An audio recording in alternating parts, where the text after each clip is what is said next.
Assalamualaikum warahmatullahi wabarakatuh. Salam sejahtera untuk kita semua. Yang terhormat Bapak Amiruddin SPD MPD selaku dosen pembimbing mata kuliah filsafat umum dan teman-teman sekalian yang berbahagia. Baiklah, di video kali ini saya akan menjelaskan tentang sejarah perkembangan filsafat, atau lebih tepatnya beberapa tokoh dalam perkembangan filsafat. Sebenarnya banyak tokoh dalam perkembangan filsafat, namun di sini saya akan membahas hanya 4 tokoh yang akan saya bahas. Yang pertama, Al-Kindi. Al-Kindi pada 185-252 Hijriah adalah filsuf pertama yang muncul di dunia Islam. Dalam buku History of Muslim Philosophy, Al-Kindi disebut sebagai ahli filsafat Arab. Ia adalah keturunan bangsawan Arab dari suku Kindah, suku bangsa yang di masa sebelum Islam berkemukim di Arab Selatan.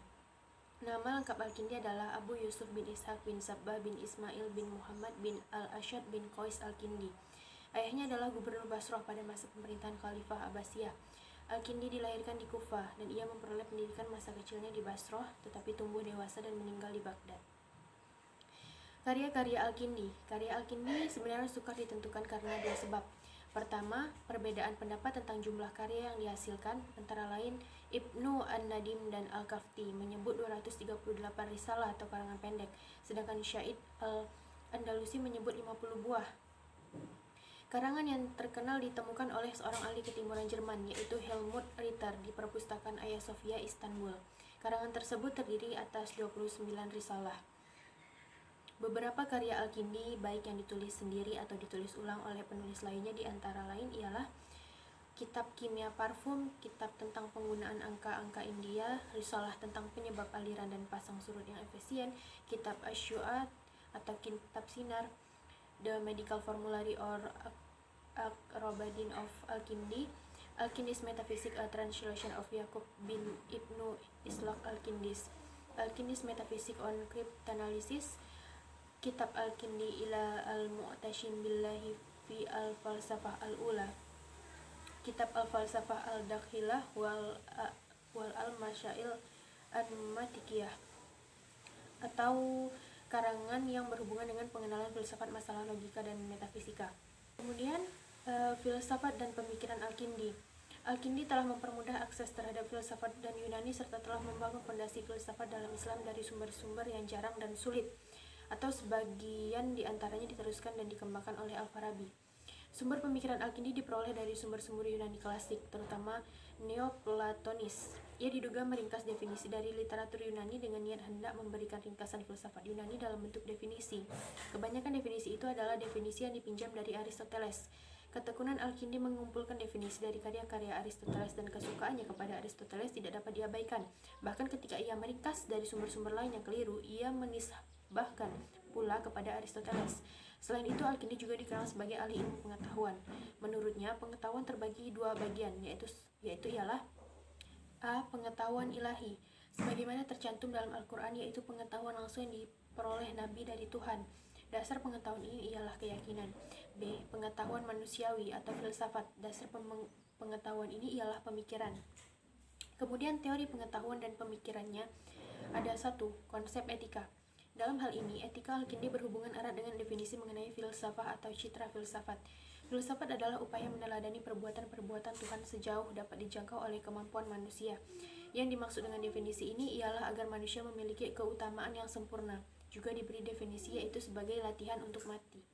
Al-Kindi berpendapat bahwa keutamaan manusia tidak lain adalah budi pekerti manusiawi yang terpuji. Keutamaan ini kemudian dibagi menjadi 3 bagian. Pertama, merupakan asas dalam jiwa, tetapi bukan asas yang negatif, yaitu pengetahuan dan perbuatan, ilmu dan amal. Hal ini dibagi lagi menjadi 3. A. Kebijaksanaan, B. Keberanian, C. Kesucian. Kedua, talfik atau integrasi agama dengan filsafat. Al-Kindi berusaha memadukan filsafat antara agama dan filsafat. Menurutnya, filsafat adalah pengetahuan yang benar. Al-Quran yang membawa argumen-argumen yang lebih meyakinkan dan berhak tidak mungkin bertentangan dengan kebenaran yang dihasilkan oleh filsafat. Karena itu, mempelajari filsafat dan berfilsafat tidak dilarang, bahkan teologi bagian dari filsafat, sedangkan umat Islam diwajibkan mempelajari teologi. Filsafat dengan demikian membahas tentang Tuhan dan agama. Ini pula lah dasarnya. Filsafat yang paling tinggi ialah filsafat tentang Tuhan. Pengingkaran terhadap hasil-hasil filsafat karena adanya hal-hal yang bertentangan dengan apa yang menurut mereka telah mutlak digariskan Al-Quran. Hal semacam ini menurut Al-Kindi tidak dapat dijadikan alasan untuk menolak filsafat. Namun demikian tidak bisa dipungkiri perbedaan antara keduanya, yaitu filsafat termasuk humaniora yang dicapai filosof dengan berpikir dan belajar. Sedangkan agama adalah ilmu ketuhanan yang menempati tingkat tertinggi karena diperoleh tanpa melalui proses belajar dan hanya diterima secara langsung oleh para rasul dalam bentuk wahyu. Kemudian jawaban filsafat menunjukkan ketidakpastian dan memerlukan berpikir atau perenungan, sedangkan agama lewat dalil-dalilnya yang dibawa Al-Quran memberi jawaban secara pasti dan meyakinkan dengan mutlak. Kemudian filsafat mempergunakan metode logika, sedangkan agama mendekatkannya dengan keimanan. Walaupun Al-Kindi termasuk pengikut rasionalisme dalam arti umum, tetapi ia tidak mendewa-dewakan akal. Kemudian ketiga, jiwa. Jiwa menurut Al-Kindi adalah prinsip kehidupan yang memengaruhi tubuh organik untuk beberapa saat lamanya kemudian melepaskannya. Jiwa merupakan entitas tunggal yang substansinya sama dengan substansi pencipta sendiri karena ia sesungguhnya adalah limpahan dari substansi Tuhan, sebagaimana sinar matahari dengan matahari. Al-Kindi membagi daya jiwa menjadi tiga, yaitu daya bernafsu, daya pemarah, dan daya berpikir. Kemudian filosof Islam kedua ada Al-Farabi. Nama lengkap Al-Farabi adalah Abu Muhammad Ibnu Muhammad Tarkan Ibnu Auzalak. Ia lahir di Wasik, distrik Parab, yang sekarang dikenal dengan Turkistan. Ayahnya seorang jenderal berkebangsaan Persia dan ibunya berkebangsaan Turki. Di kalangan bangsa Latin, abad pertengahan, Al-Farabi lebih dikenal dengan sebutan Abu Nasr. Sebutan Al-Farabi diambil dari nama kota Farab, tempat ia dilahirkan. Karya-karya Al-Farabi. Al-Farabi dikenal sebagai filosof Islam terbesar yang memiliki banyak keahlian dalam bidang keilmuan seperti ilmu bahasa, matematika, kimia, astronomi, kemiliteran, musik, dan ilmu alam, ketuhanan, fikih, dan mantik. Karyanya yang masih dapat dibaca dan kurang lebih 30 judul antara lain ialah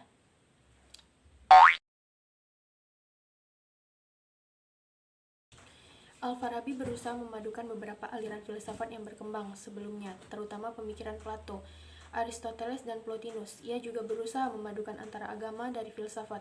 Oleh karena itu, ia dikenal sebagai filsuf sinkretisme yang mempercayai kesatuan filsafat. Filsafat tersebut ialah A. Filsafat emanasi. Salah satu filsafat Al-Farabi adalah teori emanasi yang didapatnya dari teori Plotinus, yaitu teori tentang keluarnya sesuatu wujud yang mukmin. Teori emanasi disebut juga dengan nama teori urutan wujud. Yang kedua, B. Filsafat metafisika. Mengenai pembicaraan filsafat metafisika ini, seperti para filosof lainnya, yakni membahas tentang masalah ketuhanan. Al-Farabi membagi ilmu ketuhanan menjadi tiga, yaitu pertama, membahas semua wujud dan hal-hal yang terjadi padanya sebagai wujud. Kedua, membahas prinsip-prinsip burhan dalam ilmu-ilmu teori juz'iyat, yaitu ilmu yang berdiri sendiri karena penelitiannya tentang wujud tertentu. Ketiga, membahas semua wujud yang tidak berupa benda-benda ataupun berada dalam benda-benda itu. 3C. Filsafat kenabian. Filsafat kenabian dalam pemikiran Al-Farabi erat hubungannya dengan agama. Agama yang dimaksud adalah agama samawi. Dalam agama Islam, Nabi adalah manusia seperti manusia lainnya, akan tetapi Nabi diberi kelebihan oleh Allah akan kemuliaan berupa mukjizat yang tidak dimiliki oleh manusia lainnya. Maka dalam agama Islam, seorang Nabi adalah utusan Allah yang mengemban tugas keagamaan. Nabi adalah utusan Allah yang diberikan Alkitab yang dipandang sebagai wahyu ilahi. Oleh sebab itu, apa yang diucapkan oleh Nabi yang berasal dari Allah adalah wahyu dengan ucapan yang tidak keluar dari nafsunya sendiri. D. Filsafat politik. Al-Farabi selain ia seorang filosof muslim dan pembuat karya-karya, ia juga menyibukkan dirinya untuk ikut berpartisipasi mengurus kenegaraan. Dengan kata lain, ia ikut berkecimpung dalam dunia politik. Kemudian, filosof ketiga ada Ibnu Sina. Nama lengkapnya adalah Abu Ali Al-Husain Ibnu Abdillah Ibnu Sina. Ia dilahirkan pada bulan Safar tahun 370 Hijriah di Afshanah dekat kota Kharmaitan, Kabupaten Baik, wilayah Afghanistan. Ayahnya bernama Abdullah, seorang sarjana terhormat penganut Syiah. Ibnu Sina adalah potret seorang yang selalu haus pada ilmu pengetahuan. Sejak kecil, orang bijak, ia menampakkan bakatnya yang luar biasa dan hebat dalam memperoleh ilmu dan keahlian. Ia pun memperoleh kedudukan terhormat di kalangan teman-temannya karena keunggulannya dalam ilmu-ilmu dan kejujuran Islam, sehingga dijuluki dengan gelar-gelar besar seperti Syekh, Rais, dan Hujat al-Haq yang masih dikenal di timur hingga kini. Karya-karya Ibnu Sina. Di antara buku-buku yang terkenal adalah 1. Kitab Asy-Syifa.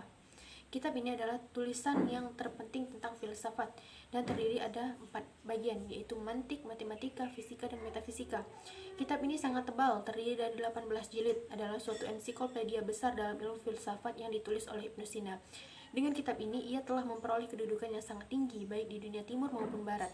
Karya ini merupakan ensiklopedia studi Islam Yunani pada abad ke-11 yang ia susun dari logika sampai matematika dan metafisika. Kedua ada kitab Al-Najat atau kitab penyelamat adalah ringkasan kitab Al-Shifa. Karya ini jauh lebih banyak dibaca daripada Al-Shifa dan ditulis bagi orang-orang terpelajar yang ingin mengetahui dan memahami dengan lengkap dasar-dasar ilmu hikmah. Ketiga ada kitab Al-Kanun fi Al-Tib atau Canon of Medic. Buku ini menjadi manuskrip bidang kedokteran yang tersimpan rapi di perpustakaan Birmingham, Inggris bersama dengan kitab-kitab lainnya terutama Asy-Syifa. 4. Kitab Al-Isyrad wa Al-Tanbihat adalah kitab terakhir yang ditulis oleh Ibnu Sina, hasil dari suatu fase yang lebih independen dari perkembangan intelektualnya. Kemudian pemikiran dan falsafah Ibnu Sina. 1. Teori ontologi Ibnu Sina. Filsafat Ibnu Sina yang menandai puncak filsafat para peripatetik Islam didasarkan pada ontologi, sehingga Ibnu Sina disebut sebagai filosof wujud. Ada 3 hukum menurut Ibnu Sina untuk membedakan wujud murni dengan eksistensi dunia. Ibnu Sina membuat perbedaan fundamental antara ketiganya. Pertama, al-wajib, al-wujud, dan al-wajib al-wujud, yakni Tuhan.